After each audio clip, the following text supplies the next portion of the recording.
Is that program where we discuss and analyze the several issues that made the major headlines during the week. And of course, I'm never alone. I do have my analysts in the studios so that we can talk about this. We have quite a number of topics to discuss with you today, and as usual, I'll be giving you a brief rundown of each of these topics before we begin. Thank you so much for joining us. Tell a friend that the recap has just begun. In case you were wondering, without restructuring, Nigeria will keep running around in circles. This is according to the governor of Bayelsa State, Governor Duye Diri. He's saying that without restructuring, the country will continue to run around in circles. He's also saying there is a need for reform of resource allocation and deprivation. Federal High Court closed over Simon Ekpa's arrest. That will be our second topic, where litigants in Anambra State voiced their frustration on Wednesday this week over the closure of the Federal High Court in Awka, which is Anambra State capital. Now, this court has reportedly remained shut since Tuesday, November 5, 2024, due to renewed threats from Simon Ekpa, who calls himself the leader of the Biafra Republic government in exile. Now, the litigants are demanding that the federal government must return, or rather, Simon Ekpa is demanding that the federal government should return all detained Biafrans to the southeast or face court closures across the region. Those importing PMS cheaper than ours are selling substandard products, and we support competition, but we will not allow continued petrol imports. This is coming from the Dangote refinery. Lessons Nigeria can learn from the U.S. presidential election. This is from Senator Oji Uzo Carlo. He's the lawmaker representing Abia North Senatorial District National Assembly, and he listed a few lessons that Nigeria can learn from the just concluded presidential election in the United States. And finally, we'll be looking at the Pentecostal Fellowship of Nigeria declaring a 40-day prayer and fasting in order to ease the hardship in the country. Earlier in the week, we also told you that the First Lady Remi Tinubu and the National Security Advisor Nuhu Ribadu are also to lead national prayers very, very soon. Never seen a country where prayer is an economic policy, but I guess there is a first for everything. Nigeria seems to be the first country to have a prayer as its economic policy. I'm not alone in the studio. My analyst is sitting right across from him. You know him, and some of you love him. He is Mr. Peter Anosike, Business Development Executive, revered journalist with many years of experience, political, social, national, public, and international affairs analyst. Welcome to the recap. Good evening. Thank you for having me. Thank you so much for coming. Always a pleasure to have you here. We have quite a number of issues to discuss today. Don't forget that at exactly 5 p.m. the phone lines will be open so that you can share your thoughts, your ideas, your suggestions. If you have any questions as well, you can share them with us. As at that time also, I will be giving you the phone lines to call and to send a WhatsApp message to. In the meantime, don't forget that you can find us on YouTube at VOP903FM, VOP903FM on YouTube. All you need to do is head on over to the app and type into the search bar VOP903FM, VOP903FM, VOP903FM. That is the dial. So join us. The recap has just begun. Your favorite show on radio is about to start right now.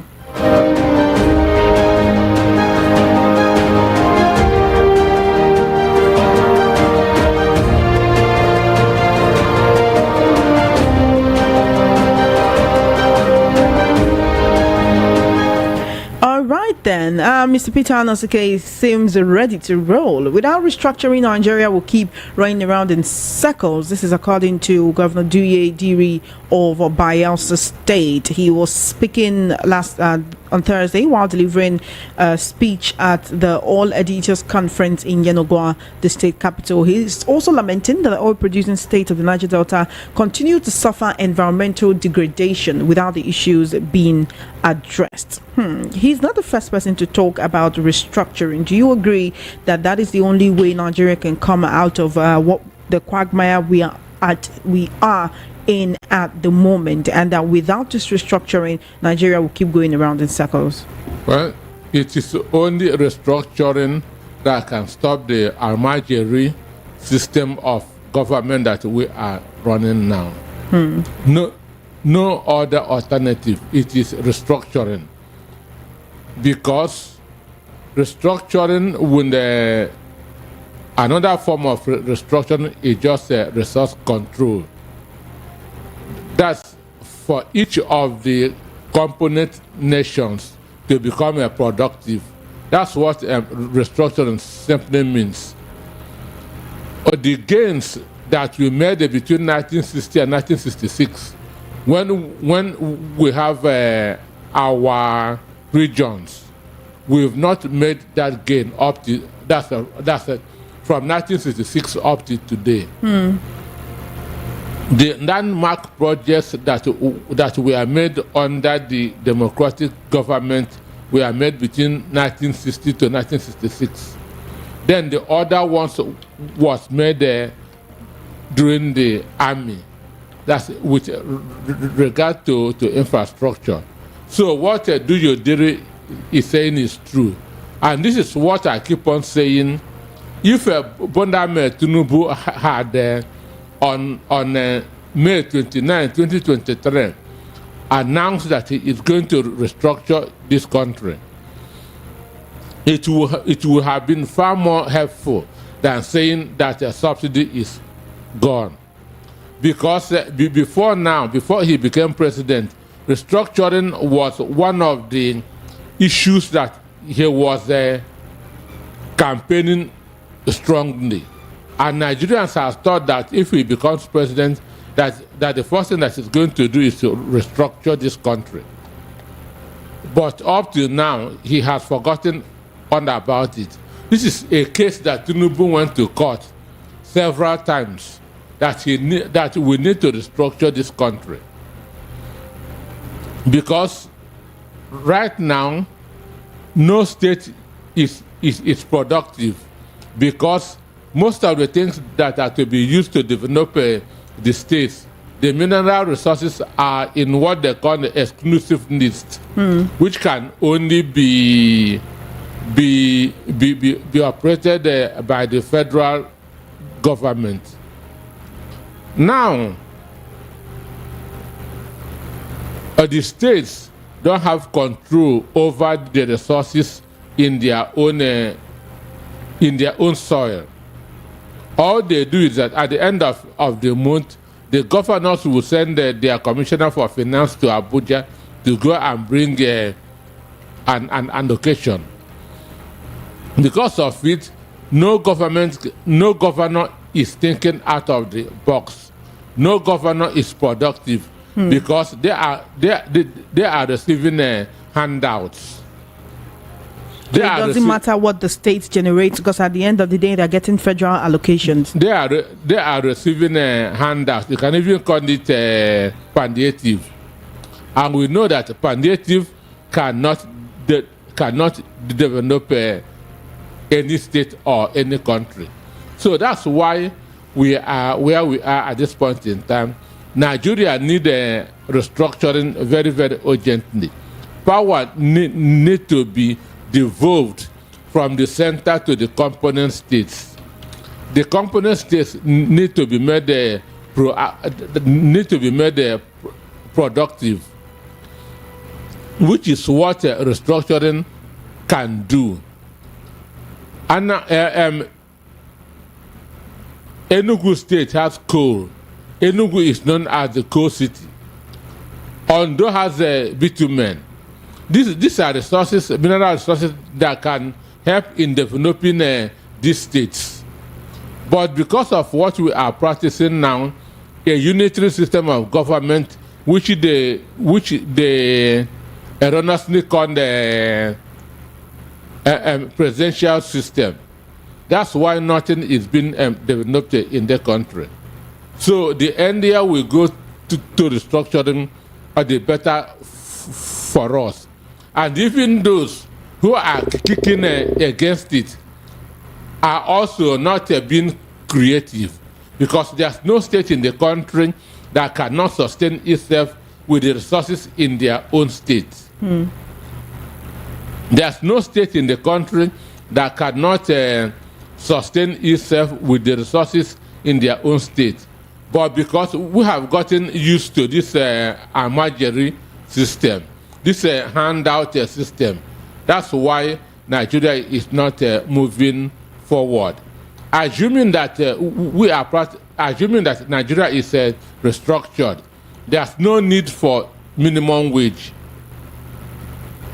Each state can look at their resources and give their own workers the appropriate minimum wage that they can afford to pay. And if Nigeria is restructured, no state can pay anything less than 100,000 naira a month, because the resources to generate that wage is there. The resources is in every state of the country. But those who are kicking against it are the people who don't want to be productive, who don't want to be creative. It is them that is keeping the country down.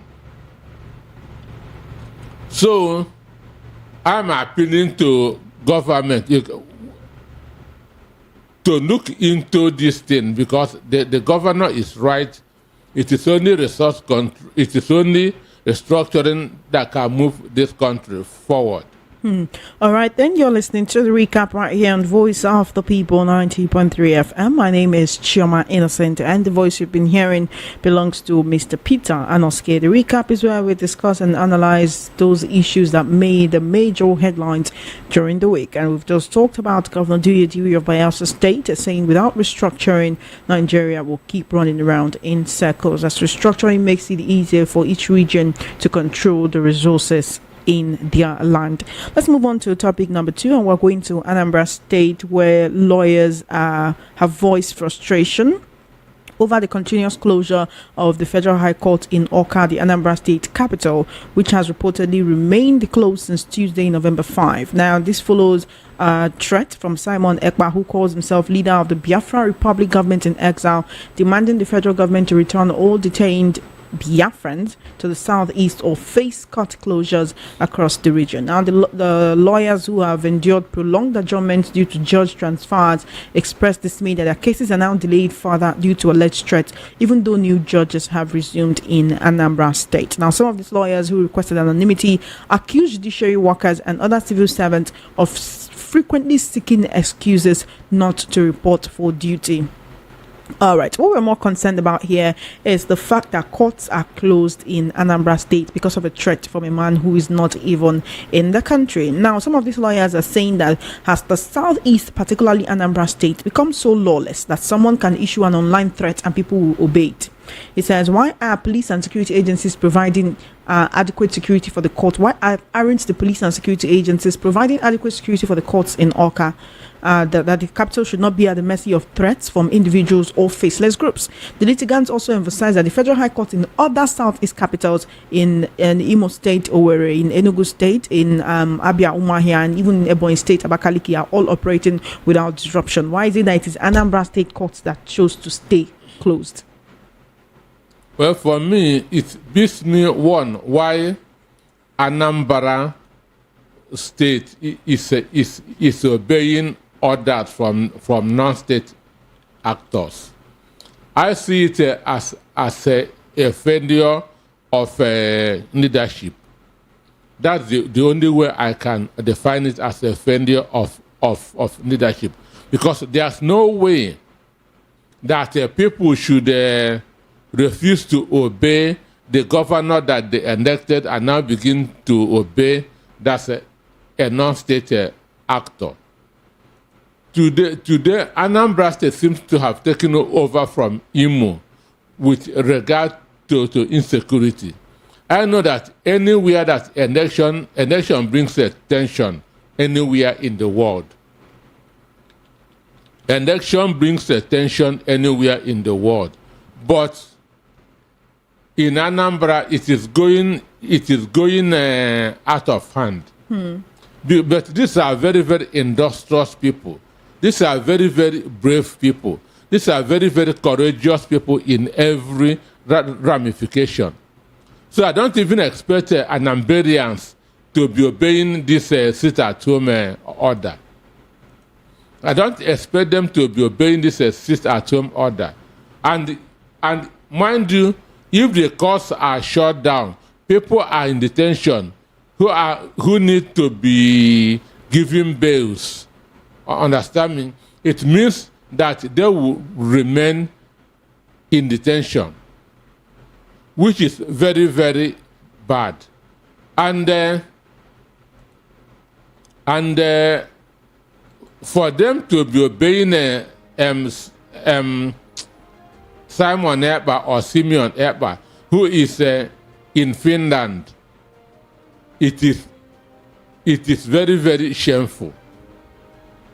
It is very, very shameful that somebody in Nigeria can obey a directive from somebody in Finland, and because of that, short of the court. I also feel that one, the security agencies have not given other people enough confidence that we are going to protect you if you come out. Because if you talk about people having to obey these orders, when a lot of people come out on Mondays, which have been sit at homes for a while, many of them get maimed, they get killed, they get injured. So that's what I'm saying, that the security agencies have not given the people enough confidence that come out, we are going to protect you. It should be fair that they will be harmed, that they will be injured, that is keeping them at home. It could also be this fear that made the cause to shut down, because I don't see any reason why courts should be shut down unless the judiciary workers are on strike. That is, they shut it down by themselves. The issue of obeying a non-state actor, to me, doesn't represent what in my mind is Anambra people.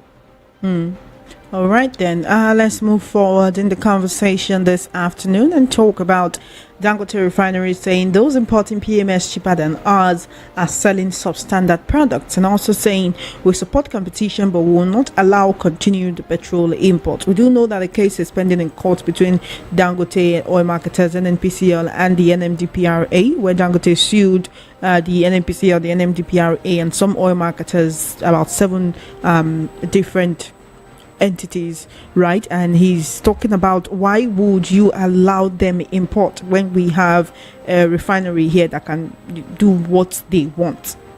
And at the end of the day, Dangote is a businessman, so why does it seem like he's blocking other people from doing their own business? Well, the refinery that we have in Nigeria right now is a private refinery. It is a one-man owned refinery. It is not a Nigerian refinery. So I have said it in another program that the judge that case is before should throw that case into the dustbin. The judge should throw that case into the dustbin, because we must not have a monopoly in the downstream sector. We must not have monopoly in that same. Dangote borrowed money that to build his refinery. Every other person. Is that the reason why he's trying to just stop every other person, those who want to import? Ekpa has been trying to lift petrol from him, and they're not even getting it. He is doing his business. Every other person should also be allowed to do his or her business. Dangote must not stop others from doing their business. Where he is going to is on monopoly, which will be very bad for Nigerians. If the court stops other people, if the court stops the federal government from giving import licenses to importers, then it means that Dangote will now be using Nigerians any way he wants it. It means that he can increase the prices of fuel whenever he feels like. So for me, those who has the capacity to import must continue to import. What should determine where every Nigerian should buy is the price. If the imported fuel is cheaper, Nigerians will go and buy from the imported ones. if Dangote own is cheaper, they will go and buy from Dangote. Nobody should tell anybody where to buy from. The Independent Petroleum Actors Association of Nigeria, IPMAN, has actually claimed that it is more expensive to buy fuel from Dangote. Now, National Assistant Secretary of IPMAN was saying that in a television interview about a week ago. He's saying that when we go to even buy fuel from Dangote, they don't even give it to us, and at the end of the day it is more expensive, and that is why we want to import, right? And then Dangote is saying, if those importing PMS cheaper than ours are selling substandard products, how can you say? But I want to look at the issue of where they say we support competition but won't allow continued petrol import. Isn't that ironical, when even right here in Nigeria, do we have enough crude to go around for Dangote refinery, since our own refineries are not working and the ones that have just been issued licenses to come up? So why can't this marketers import? When they said that they want competition but will not allow continue the import, you are the only person that still have a refinery, working refinery now in the country. So when you say you don't want to continue the import, it means that it will not be only you, which is a monopoly. Federal government must not allow it. It is price that should determine where anybody should buy. Dangote must not tell us where to buy. That's why I'm still calling on Kyari. The Port Harcourt refinery must work. The Warri refinery must work. The Kaduna refinery must work. All the billions that have been sucked into there must not go unaccounted for. Dangote must be given a run for his money. When Port Harcourt refinery is working, Warri refinery is working, Kaduna refinery is working, if there's enough supply, the demand and the prices will fall, and that's what Nigerians want. We want that to buy fuel at an affordable rate, which we cannot get if only Dangote is the only one. That means with other refiners getting licenses to launch their own refinery, the price of fuel is likely to go down when those refineries come on board. This is a simple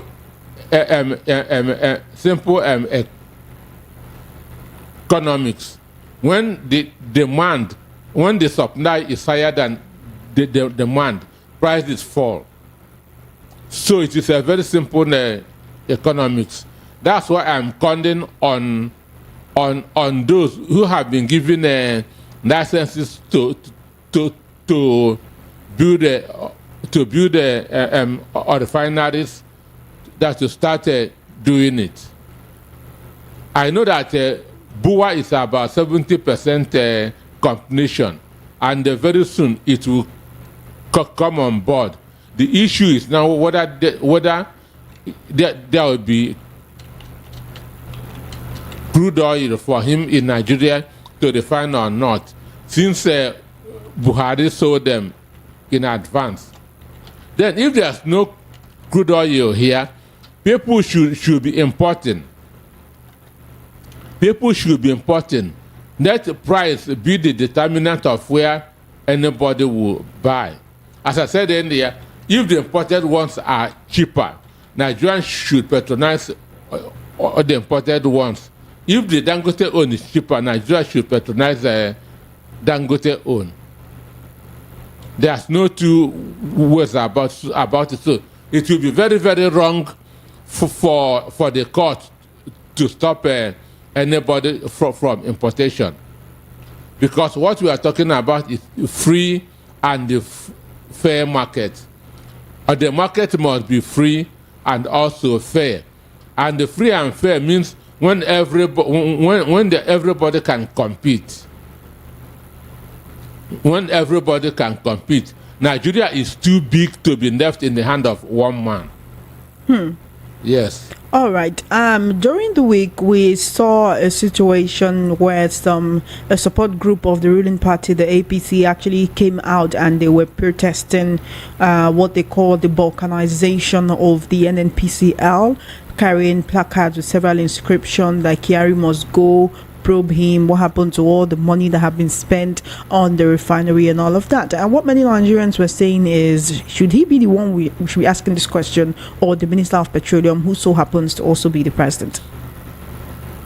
I know that Kyari has not done well, but Kyari is an employee of the president. Kyari reports to the president. The president as the commander-in-chief, one, and as the minister of petroleum oversees what Kyari is doing. So if what Kyari is doing, the president is not happy with it, Tinubu will have sacked him. But that he is still there and defending, it simply shows that that Tinubu is in support of what he is doing. That the failure in the downstream sector, that the president is in support of it. Because this guy has failed over and over. He has made 7 promises of when the Port Harcourt refinery will come on board, and they failed 7 times. And even at this point, they are no more talking about the Port Harcourt refinery or the Warri or the refinery, after all the billions of taxpayers' money that have been sunk into it. So there should be somebody must be held account. Somebody must be held account. And for the protest, I know that the protest is not channeled in the wrong. It's channeled in the wrong direction. The protest should be channeled to the presidency. They are the one that is keeping Kyari there. Understand? So if they are not happy with, if the president is not happy with him, he will have removed him. So the protest should be channeled to Aso Rock.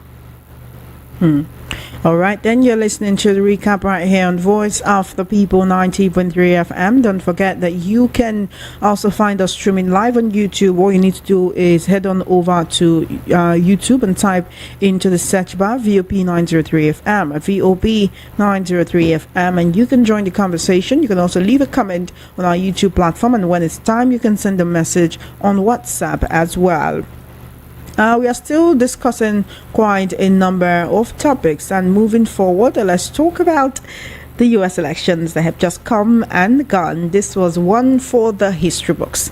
And of course, Senator Orji Uzor-Kalu, representing Abia North Senatorial District in National Assembly, has come out to list some lessons that Nigeria could learn from the presidential election that took place this week in the United States. Now, he talking about the reactions that always trail elections in Nigeria, and what was seen in the US after Donald Trump of the Republican Party defeated Kamala Harris of the Democratic Party. Now, according to Senator Orji Uzor-Kalu, the US election came and has gone. Americans have voted for their 47th president. Did we notice anything during the election? I did. There were no allegations and counter allegations on why Trump should not be voted for. Instead, Americans went out with open minds to make the decision that would affect their lives and the country in the next 4 years. There were no blame games, the East blaming the West or one region blaming the other, or heaping our decisions and responsibilities on the table of the Creator. After the election, Americans returned from the polls. None of them went to an appeal court or federal court or to Supreme Court to question the authenticity and validation of Donald Trump's victory.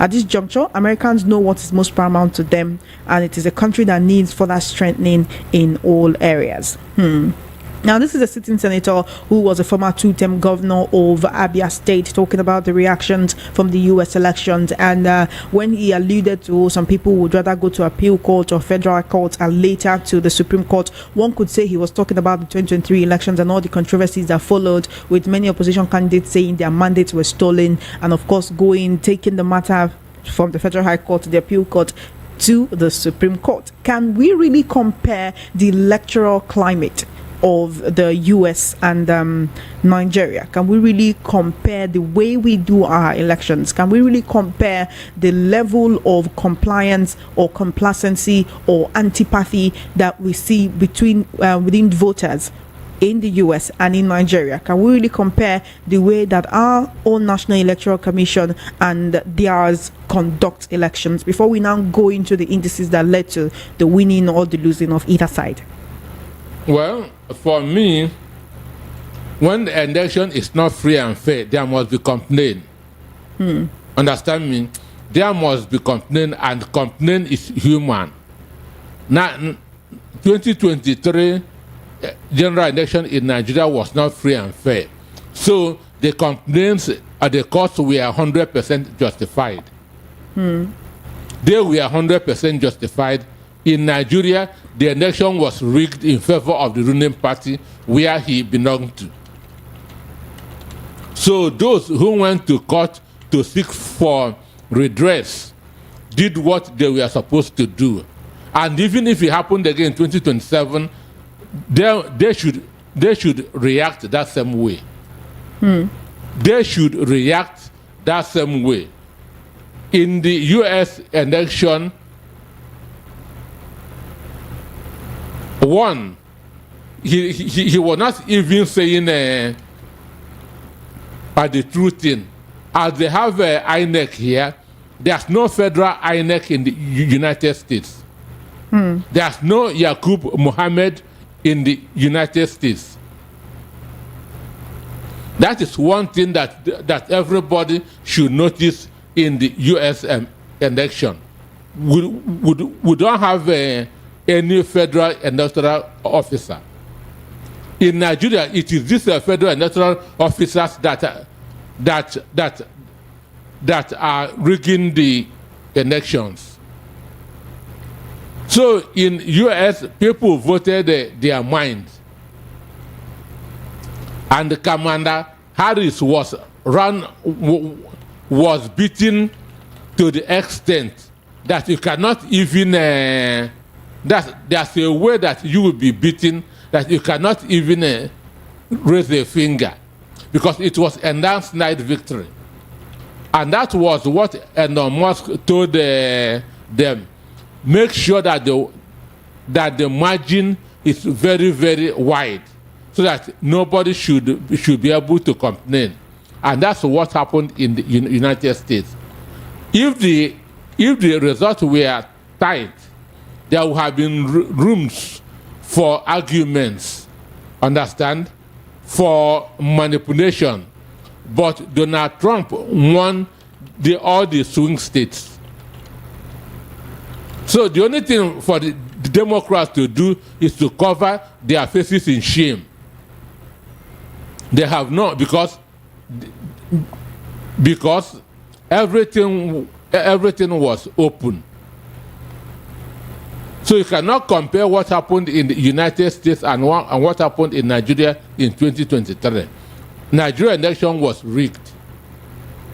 And when an election is rigged, people have every right to go to court to seek for redress. So you're saying Senator Orji Uzokalo has no right to come and tell Nigerian politicians and the opposition party to look the other way if they feel that the election has not gone in their favor due to issues like this? Tomorrow, if I contest the election and it wasn't free and fair, I'll go to court.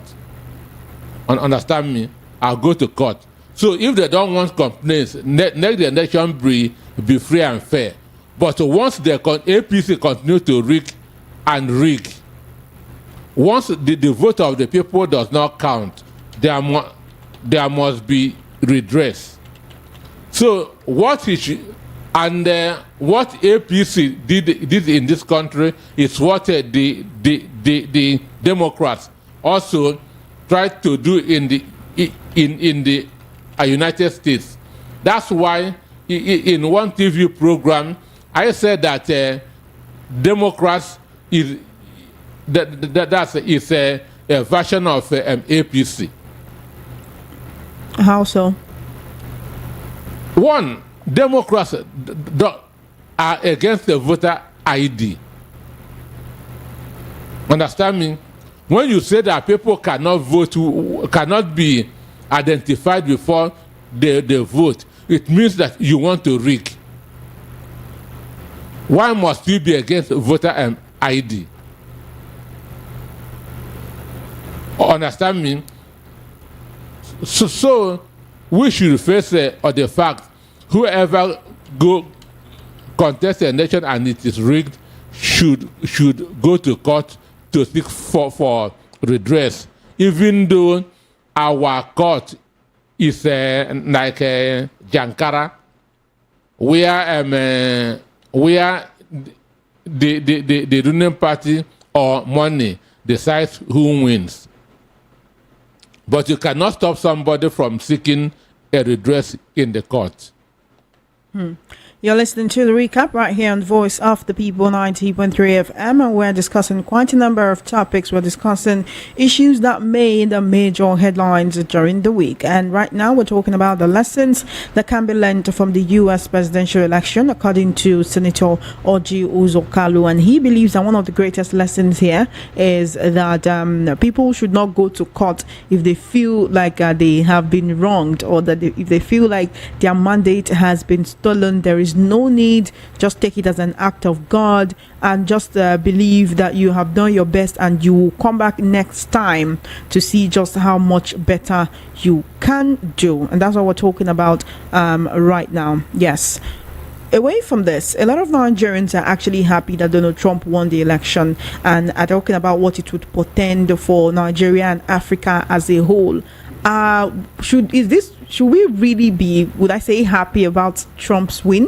What does it portend for Nigeria? When he was president the first time, what did his presidency do for Nigerians? Well, what we should know is that Donald Trump is the president of the United States, not the president of Nigeria. So he's not going to solve Nigeria problems. Nigeria should solve their own problems. So, and America goes to where their interest will be served. America is not a Father Christmas. America goes for where their interest must be served. So if Nigerians are hoping that Donald Trump will leave the problem in America and begin that to solve their own, it's not going to work. I mean, of all the countries in the world, why would he be so interested or invested in Nigeria? So that's what I'm saying. There's a problem in the United States. Understand? There's a problem in the Middle East because it's under Israel is in war. Understand? So, and again, he was elected by Americans and not Nigerians. So he's there to solve the problem of America. For me, the reason why I am happy that he won is because the Democrats influenced our election in 2015. Barack Obama, Joe Biden influenced our election in 2015. They worked against Jonathan, which made it possible for Buhari to come in. And it is because of Buhari and the APC that we are suffering what we are suffering in the country now. It is because of Buhari and because of Barack Obama and Joe Biden that APC is ruling Nigeria at this point in time. So I am very, very happy that they have been defeated. That's why I say it is good riddance to bad rubbish. Understand me? So it is good riddance to bad rubbish. Obama interfered in our election in 2015. But Obama hasn't been the president in the past 8 years. I said he interfered in our election, which made APC to come and begin to mess up our country. And that's why you're happy that Donald Trump won this election. Sure, I'm happy that the Democrats, which Obama represented, were roundedly beaten. Understand me? So that's why I'm happy. You believe that Trump does not have the time to interfere in anything concerning Nigeria or any other African country? Mind you, when Buhari was in power, Donald Trump told him, I heard that you are killing Christians. You should stop doing it.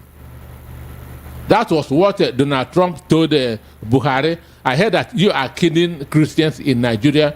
You should stop doing it. And as soon as he said so, Christians stopped dying. He's a strong man. And that's what I'm asking. As soon as he said so, the wars are falling in line. The wars are falling in line now because a real man is in power. So the ones that were there before, they were fake men or what? Biden is Buhari twin. Biden is a twin brother of our former president. That's that mean. Biden and Buhari are the same thing. Listen, if it was Donald Trump that was in power, the war in the Middle East would not have been happening. There's nothing on earth that will make Hamas to attack Israel. It will not happen. Understand me? It will never. You're saying they happen. saw Biden as weak, and that was why they were able to go ahead and carry out that attack. He was weak. Understand? Okay. Now he cannot even get a ceasefire. He cannot tell Israel stop this war because Israel don't respect him. And again, Donald Trump believes in God. Which God? If you have another God, I don't know. There are many gods. Donald Trump believes in the Nosike. God that I believe in, the God in heaven. I don't know of any other. Is that what he told you? He believes in God. But what are these people believing in? Lesbian, gay, transgender. Is that the reason why you support him? Because of your hate for the LGBTQ community? Transgender, men transforming into female and participating in female sports. And you have an issue with that? I believe in God. I can never support that. Is it the God that Donald Trump believes in that led him to pay hush money to an adult film star? The God, and that has given him 34 counts of different criminal charges, that he's been convicted. One can say he's a felon. Is that the characteristics of somebody that believes in God? The God of Abraham, Isaac, and Jacob. Is the God that Donald Trump believes in? The God of David. That's the God that Donald Trump and Peter Nosike believe in. If another body, if there's any other God, I don't know about that. Do you have any criminal charges against you? Against me? Yes. I say APC and the Democrats are the same thing. And no problem. We have passed that part of the conversation. I'm asking, right? Because the person you're talking about that believes in God and is such a wonderful person and a strong man that the world also believes in him and trusts him, has criminal charges against him. He is not perfect like you and I. No, I'm not even perfect at all, and I don't claim to be perfect. So he's not perfect. He's also a human being. Donald Trump is also a human being. If you're not complaining about Donald Trump's criminal charges and the fact that he is a convicted felon, do you think that you actually have the right to also call out Nigeria's president with the whole Chicago certificate debacle that came up in the aftermath of the 2023 elections, for which Atiku took him to the Supreme Court? I don't understand. I'm asking, what right, if you cannot condemn Donald Trump's criminal charges, what right have you or any other Nigerian who is a Trump lover and supporter have to actually speak on the Nigerian political elite and actually talking about the president and all the Chicago issues that came up after the 2023 elections? The charges against Donald Trump it's a product of a factory. They were manufactured. The charges against him were manufactured. It's a product of the ones on which he was found guilty of. They were manufactured. You are saying he didn't do all those things. I'm telling you, they were manufactured. If Peter Osifo calls and is saying the same thing about this administration, you would say you would find a problem with it. They were manufactured. It was just a game to stop him from contesting. So all the whole judiciary in America is against Donald Trump. America is as corrupt as Nigeria. Understand me? He doesn't have anybody on his side. Judges, nobody. He doesn't have anybody in the judiciary on his side. This is a ruling party. This is a ruling party like APC. Understand me? Now, Godwin Obaseki is saying that he's going to be arrested on Monday. That EFCC is going to arrest him on Monday. How many APC governors have they arrested? How many APC former governors have they arrested? So the Democrats and the APC are the same thing. There's no difference. So who would you then compare the Republicans with in Nigeria's politics? Which part of the opposition? The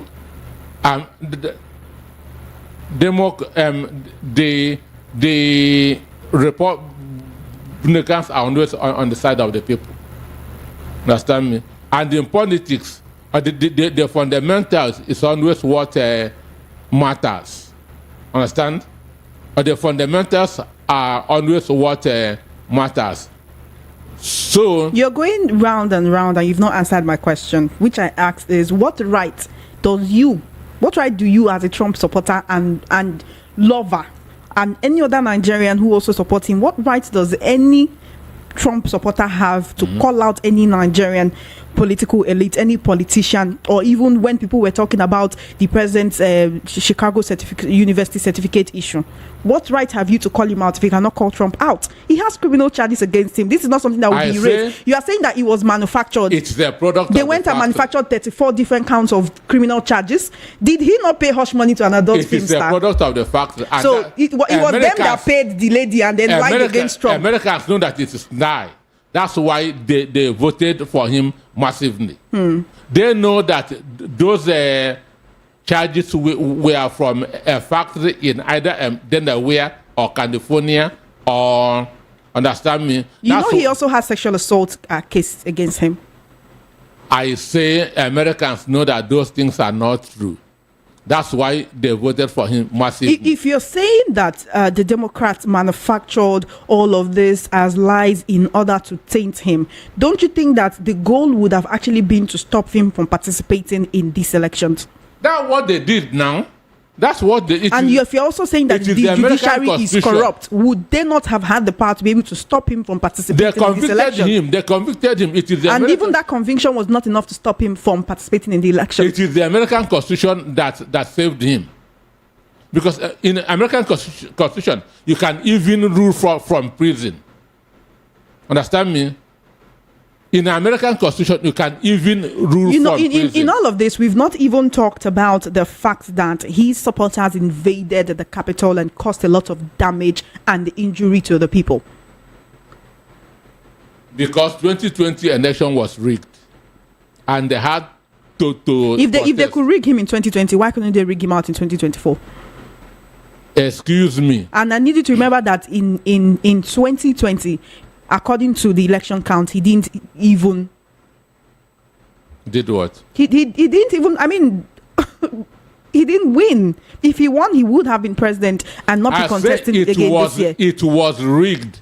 It was rigged and they protested. It was rigged and the 2020 U.S. election wasn't free and fair. And that was why they protested. And check the margin.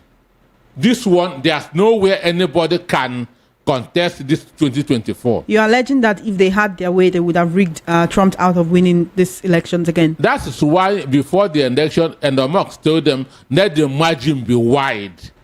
And the margin was wide. There's no way you cannot cover the moon with your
and one bag. People can no longer do anything. So let other people import or whatever they want to do so that the prices will come down for Nigeria to enjoy. It's only the fuel. If fuel come down, all the other things will take control. Hello? I'm with you. Thank you so much. Okay. Thank you. Thank you so much. 0700 903 903 903 0700 903 903 903. Welcome to the recap. Good evening. Are you there? Welcome to the recap. Good evening. Mba, we still they come. 0700 903 903 903. Welcome to the recap. Good evening. Hello? Hi there. What's your name and location, please? Yeah, I'm Abby from... Welcome to conversation. Let's hear from you in 2 minutes. I just want to say, praying to God is not actually, but the fact is that God forgot to answer our prayer as a nation. It happens in the time past. It's on Bible record, but our leaders are they ready to recognize the fact that they have also sinned and that they have put themselves before God to make confession of all their sins, all their corruptions, and the evils they've done. If not, it's like an student way for exam. Don't do that without preparing before they want to embark on fasting and prayer. It's sure to happen. Thank you very much. Thank you so much for your call. 0700 903 903 903. Let me quickly take your comments on our YouTube platforms. Before we proceed, Kalu Day saying wicked souls, the same law will catch up with your children. Obiju Wealth says, hope this comes true of Trump. Let African corrupt leaders be put in their place. Trump is so consistent. He doesn't hide his views on anything. I honestly love him and you can choose to hate him. Ojebe Eke says the help Trump will render to Africans especially is to push them to develop on their own. America is civilized institutionally and constitutionally. Nigeria is not. Ifeanyi Okuodu says, can Oju Zokalu win in a free and fair election? Emmanuel Adegunle is asking Mr. Noske should be allowed to air his views. Please. Lebcon says this chairman is a strong supporter of LGBT. Now, wow, accusation upon allegation. Isaac Vincent says, Chema, you speak as if you don't like Trump. Just know that no one is without a past. None is righteous. Trump is a human being, and so is His Excellency, Pibat. Sumzi Kinsley and others. All right, that has been worked on. Thank you so much for your comments on our YouTube platform. 0700 903 903 903 0700 903 903 903. That's the number to call to be a part of this conversation. Welcome to the recap. Good evening. My radio girl, good evening. Monday. How are you doing today? Welcome to the program. Yes, I'm fine. I'm Pitano CK. I greet him. Good evening, sir. Yes, he greets you too. Please go right ahead because of our time. You see, we have been saying we are praying right from when we are one Nigeria. They say we are one Nigeria and we are Wazobia. And they are not praying for the Igbos to be a president right from 1960 or more than 1960. And they will say we are one Nigeria. She is a first lady. Can she learn from the other first lady what all the other first lady are doing? Our place is in the kitchen, not to come and talk empty talk. Because she don't want the good of the country, honestly. Because he said we should pray. Pray for what? Can't we learn from the other country? Look at the way they consult the election. Is it prayer? Is it prayer? Everything went smoothly and there is no glitch or there is nothing like that. And they say we have been praying. All the truth of the matter is that let him help the poor masses. Not that he should tell us we should pray. He should help the poor masses. Look at the former vice president's wife. Look at what she's doing for the children, making them to learn work, giving them tailoring job. He can't even learn from them. Look at Ebele's wife, the former first lady. Is he her is the first lady? Can't he learn from them? He just use empty mouth and be telling us that we should pray. Pray for what? He should not help us to let the poor masses or tell his husband to bring down the fuel price because if the husband is the petroleum minister, you know, him be the petroleum minister. He should tell us the truth, not to hide it. Thank you, Monday. Thank you, Monday. We need to hear from others as well, okay? Thank you so much for your call. 0700 903 903 903. Welcome to the recap. Hi, what's your name and location, please? Hello? I can hear you. Please go right ahead. What's your name and location? What is your name and location? Yes, I'm very pleased with those questions by Mr. Nosike. My first and second questions, he answered it very, very accurate. Great. Mr. Nosike, thank you very much. I'm very grateful. I'm Joe from Bariga. All right, Joe. Thank you. Thank you so much for your call. 0700 903 903 903. We have just about 10 more minutes to go. We'll take a few more calls before we go. Welcome to the recap. Good evening. Hello? Hi, what's your name and location? Hello? What is your name and location? Welcome to the recap. Hello, Choma? I can hear you. How you doing? Hello? You just have to give me a call back. 0700 903 903 903. 0700 903 903 903. That's the number to call to be a part of this conversation. Welcome to the recap. Good evening. Hi, what's your name and location, please? I can hardly hear you, Williams. You have to give me a call back. You sound really, really, really terribly low. Welcome to the recap. Good evening. Hello? Hi, what's your name and location, please? Hello? Welcome to the recap. What's your name and location? Okay, good evening. My name is Clement. I'm calling from Ejibo. Welcome. Let's hear from you. I want to comment on the issue of NNPC. For the past few months, NNPC have been promising us next month refinery work. From now, for over 2 or 3 months now, we are no longer hearing from them concerning refinery again. Why are they deceiving Nigeria? They're not talking about refinery now again. But for the beginning of the Baltimore administration, they were telling us next month refinery work. Why are they deceiving Nigeria like this? People are suffering concerning this issue of fuel. This issue of fuel, the way the president remove it, is causing serious harm to the whole Nigeria. They have to sit down and find a lasting solution to this fuel problem. NNPC has become a republic on its own. So we hand over everything to God. Thank you. Thank you so much for your call. 0700 903 903 903. 0700 903 903 903. Call me up. Welcome to the recap. Good evening. Turn down the volume on your radio set. Please turn down the volume on your radio set. Hello, Choma. Good evening. Good evening. What's your name and location, please? Good evening. UK satellite. Welcome, UK.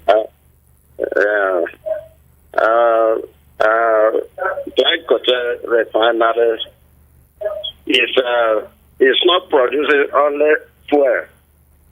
It's not producing only fuel. Other oil is there. Other thing is yes. It's supposed to tell Nigerians how much they are selling fuel crude oil to him. They are taking us to granted in this country. Let him tell us how much. There is a lot of, if they are using chemicals to produce it, let him tell us this chemical is very, very exorbitant to buy. That is why they agreed increasing fuel to 1,000 plus. Let the Dangote tell us. Thank you. How much? Thank you very much. Thank you for your call. 0700 903 903 903. 0700 903 903 903. Welcome to the recap. Good evening. Good evening. Welcome to the program. Let's just hear from you, please. Welcome to the program. The first lady cannot tell us that, or she cannot wash her hands from that news. It has trended for a long time. You cannot come now and say you are not a part of it, because we heard it things. If it was actually fake, she would have come to say, "Look, I'm not a part of that thing." But so she has seen the backlash. Why can't you call your husband? You sleep in the same bed with her. Tell the man that, look, Nigerians are dying. Remove this and bring back this transport subsidy. Can you sleep in the same bed with him? Why can't you tell him that? You are now telling us you want to wear. Let me tell you, God will never hear the prayer of a sinner. If you are a sinner, God will never hear. And you know, God, when Abacha was ruling Nigeria, God saw that Abacha is not ruling, and you know what happened to Abacha. And they talk about Ojus Okano. If Nigeria is the same country, will somebody like that still be in the Senate? After he has a case in court about 7 billion that he stole from Abia State, and then they now did and he came back and he's there talking. If Nigeria is the same country, that man should not be in the Senate. And so I don't want to hear someone like Ojo Okano talking to Nigerians. He should be in detention right now. But because Nigeria is not this thing. Look, if Nigeria is something like America, that someone like Ojo Okano should have been in jail. Please, we don't want to hear people like that. Thank you, Okangbelina, for your call. 0700 903 903 903. Welcome to the recap. Good evening. Good evening. My name is Adabi from Anambra. Welcome. Let's hear from you in 2 minutes, please. Please, something I wanted to do for me. If you have access to this federal government cases, like the person I want to ask them for. Hello, can you hear me? I can hear you. All right, please. The question is this: is it that we should forget our own refinery, the refinery that belongs to our country, Nigeria? Is it that we should forget those ones and know that it's really a private refinery that will work in our country?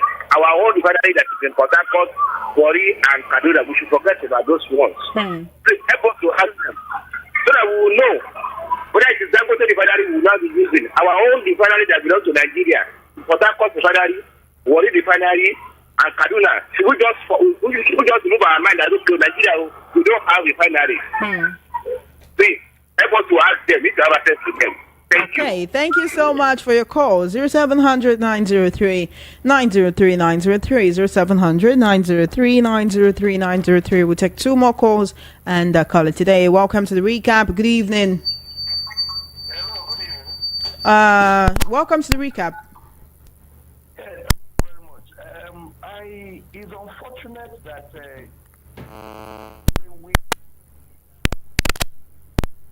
all right, you might have to give me a call back. 0700 903 903 903 0700 903 903 903. Call me up. Welcome to the recap. Good evening. All right, give me a call back. Welcome to the recap. Good evening. Good evening. What's your name and location, please? This is Williams calling from Manchester. Welcome, Williams. Let's hear from you in a minute, please.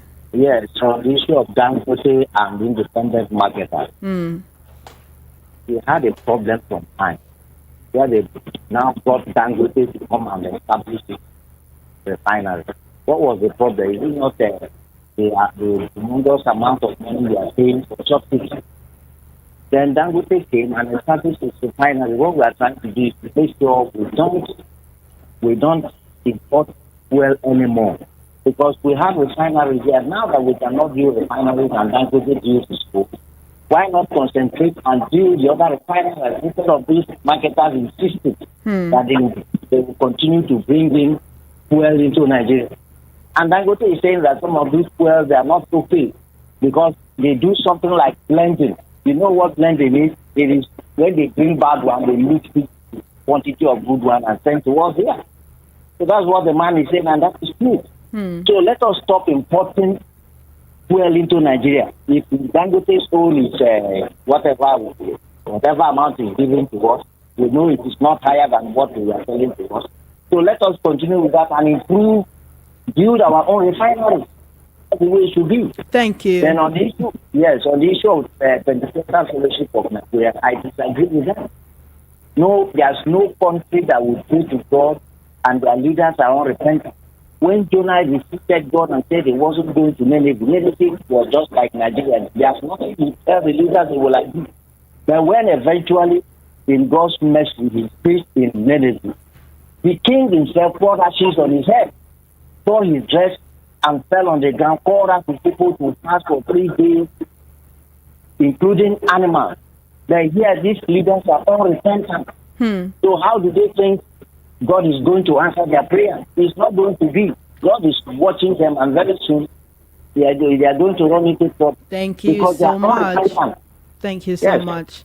Thank you so much. Our final caller for the day. It's 5 minutes before 6 p.m. Unfortunately, our time is fast spent and we need to go. Again, I apologize for the break in transmission at the middle of the program. We're back bigger, better, and giving you just more run for your money. So, Mr. Peter Noske, we've discussed quite a number of topics today. I'd like to get your concluding thoughts on each of the topics we've discussed so far. Yeah, I say that restructuring is one thing that will help this country. Let the Nigerian state be competitive.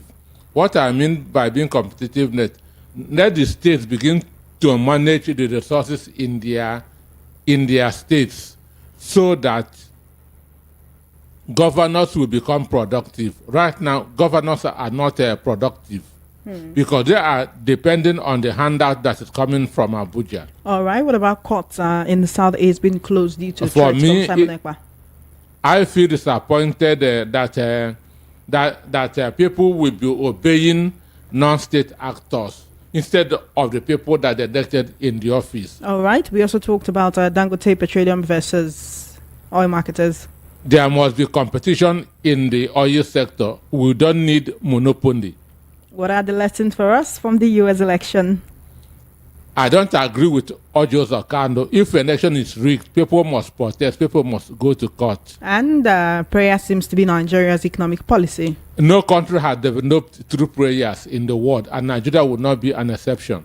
All right, then. There you have it. My name is Chioma Innocent. Mr. Peter Noske, thank you so much for joining me on the program today. Thank you for having We'll me. be back bigger and better by God's grace. Same time, same station next week. 4 to 6 p.m. The recap comes on your airwaves on Voice of the People 90.3 FM. Always remember to do the little you can to make Nigeria better in your own little corner of the world. Have an amazing Saturday.